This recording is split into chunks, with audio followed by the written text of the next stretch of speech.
I've got this sample. I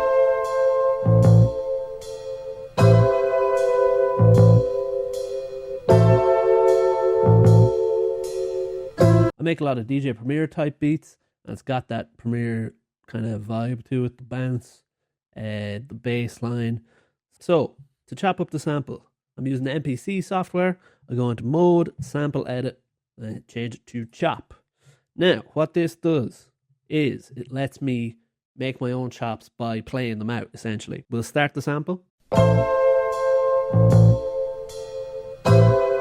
that's the sample playing. So if I want to chop it up, I'm going to do it myself on the beats that I want. So it's going to work like this.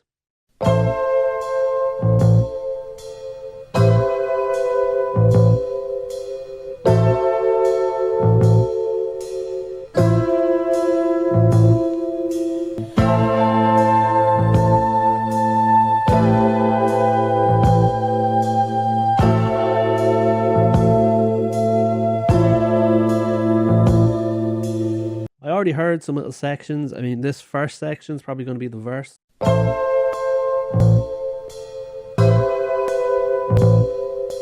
And then the hook, maybe this one.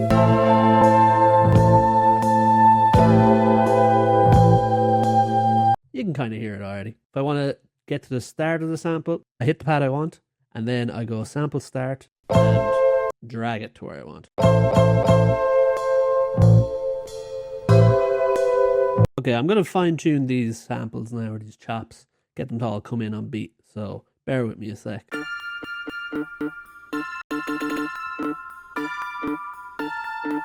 Like I said, I think I'm going to make a DJ Premier type beat. I've got a good few different Premier style kits here. I've got some of my own drum packs. These drums are going to be from the Boom Bap Blueprint 2. Link in the description if you want to get it. It's got hats, kicks, drums, chops, horns, the works. Everything you need. So yeah, if you like the sound of the drums, check them out in the description and you can get them. I'm going to go make a little drum pattern now. Nice and simple.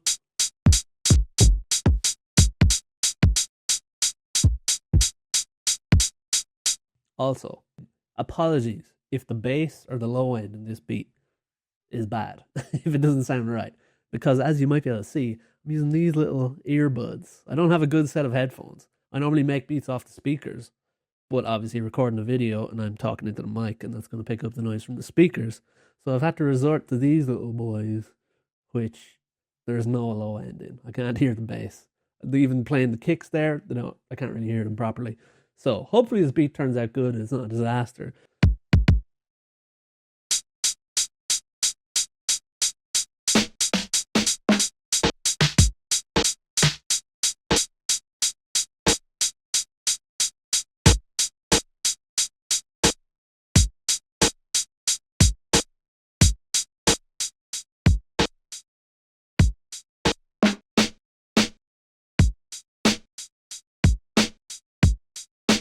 I'm going to clone that kick. Here's a handy little trick as well. Clone the kick and then turn the volume down, and then you've got a ghost kick ready to go. So let's do a bit of this.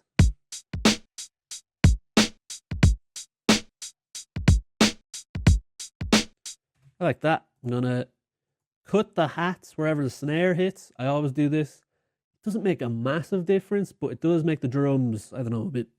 Something about it. I think it makes your snare stand out a bit better. The less elements, the better, I think, for boom bap beats especially. And I think this is a nice little way to clean up your mix just a touch.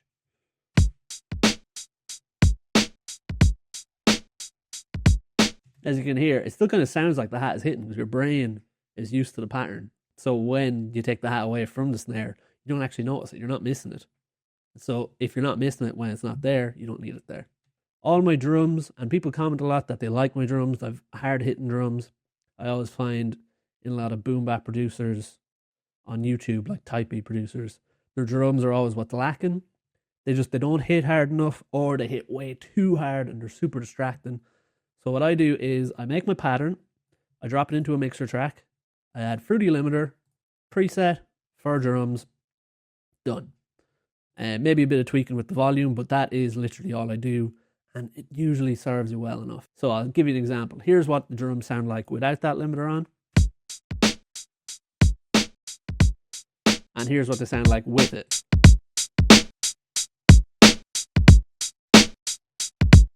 They just hit harder. That's it. It just makes them hit harder. It makes them stand out more. And that's the way I like to work. I also like to take a little bit of the high end off the drums. If you make your drums sound like super lo-fi and crushed, and there's all kind of effects on it, it doesn't make them sound more old school. It just makes them sound worse, I think, a lot of the time. Unless you're really good at it, unless you're great at mixing and you know what you're doing, generally, the more effects you add to it, the worse they sound, I find. So just drums and limiter, and then drop the high end a bit so they don't distract from everything else in the beat. So here's our drum loop now.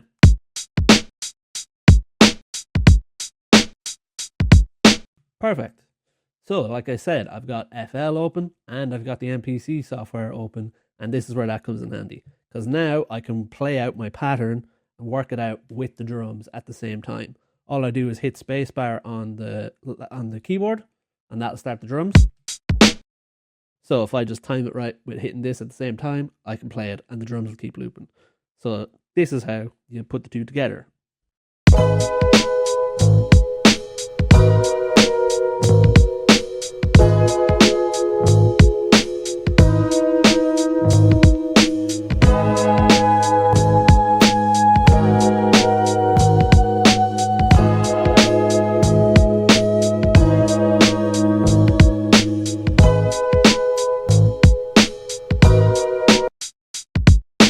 That's the beat. I mean, the beat's pretty much done. That worked out really well. I think I'm going to actually leave it at the original tuning.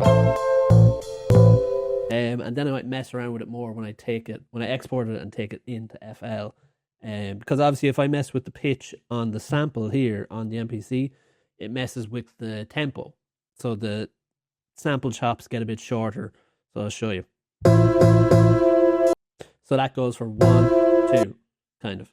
But if I pitch it up, it'll go, it's done. It's done way quicker. So when you're playing with the drums, it doesn't work as well.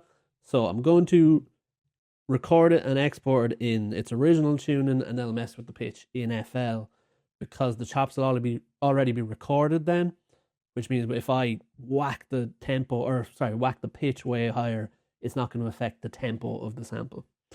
So I need to record the chops now. That's the next step. So to record your chops, you've got to hit new program here on non-destructive convert. Do that, hit do it. I don't know what that means at all. I have no clue. But what it does is it means I can then hit program, select, and now I've got my chops and in a recordable way. I'm not really sure the science behind it or what it all means, really. I never had an old school proper MPC, which I'm sure this, like all the language and terms have been brought from or what they've come from. So I don't really know, but I know what it does. So those are the buttons you hit to get it to here, to this screen. Change this to 91. And you want to set your bars that you're going to record. I'm going to record the verse section and the hook section. And it's just going to be a loop. So I'm just going to play the verse section twice. So that'll be 8 bars in the verse. And then the chorus section twice. That'll be 8 bars of the chorus. So I've got my metronome on. I'm at the start of the loop. When I hit record here, when I hit play, it's going to count me down. And then I'll be recording. I think I've got quantize on. So even if I make a slight mistake here or there, it should nudge it into place properly. So I'm going to record my chops.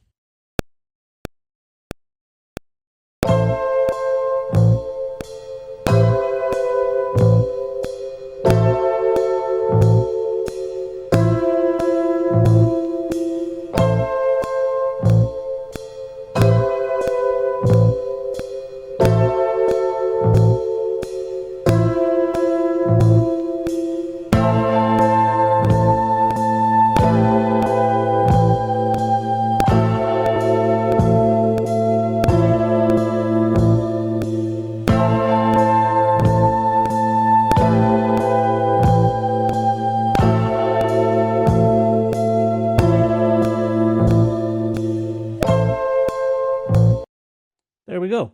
So there's our chops. So now I'm going to export these. Export Get rid of audio tail. Just gonna call it Premiere. It's kind of DJ Premiere style. And BPM.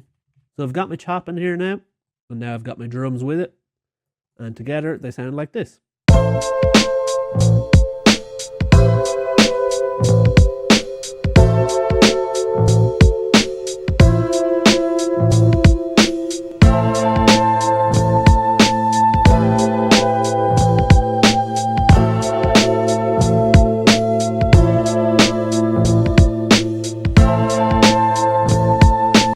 So there's our verse and our hook section. So I mean, the actual beat itself is pretty much done.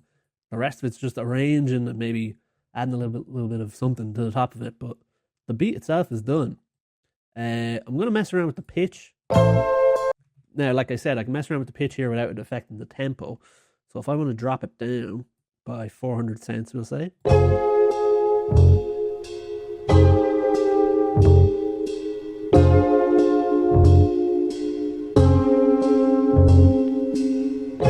Try 200.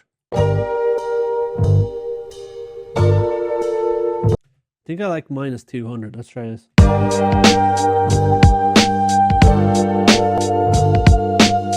Yeah, I like the sound of that. I'm going to add a little bit of RC20 to it. Shout out to the absolute GOAT. The reason I'm probably making a video like this. Eldre, if you don't know him, he's worth looking up. He's amazing. He is the lo-fi guy, technically, on YouTube and on Spotify. But he made this handy little pack of presets on RC20. And I've been using a lot of these lately.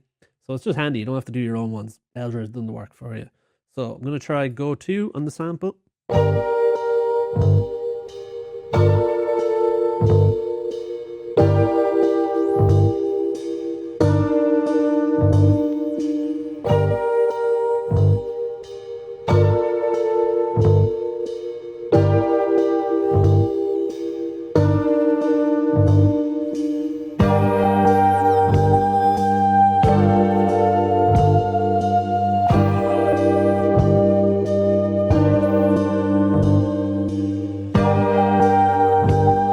That there, so it's just a touch of something on it, but it makes it sound a bit more I don't know, more old school. It makes it sound a bit more lived in. Like I said, I'm not really fond of doing all that to my drums, but I think to the samples it's worth doing, because you want your samples to sound, you don't want them to sound like they're from YouTube or whatever. You want them to sound a bit lived in, like they're off a record or a tape or something. Give it a bit more character. So now I'm going to do a bit of arranging. Another thing I might add is just a simple little vinyl sound. Again, it's not really needed, it's not necessary, but I think a little bit of dust gives the beat a bit more character, and it's just a nice little touch. So here's the little vinyl crackle now added on top. Just a little subtle something, you can't even really hear it too much, but it adds a bit of character. For the intro also, I'm going to get rid of the low end and have it drop in when the hook comes in. To do that, I add a multiband compressor to the sample, and I'm going to cut the low end, cut a bit of that.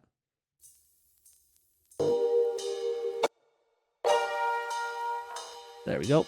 And I'm going to add a little automation clip, and then I'm just going to have it drop in. So it's going to sound like this in the intro.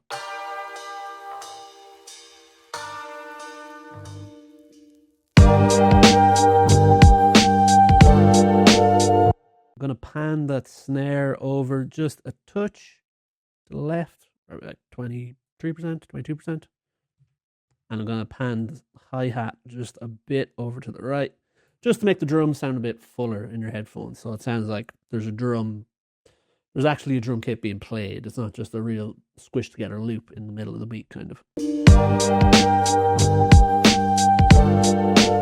So I'm going to call it there. I think that's the beat. Hopefully you enjoyed this little video, this little process.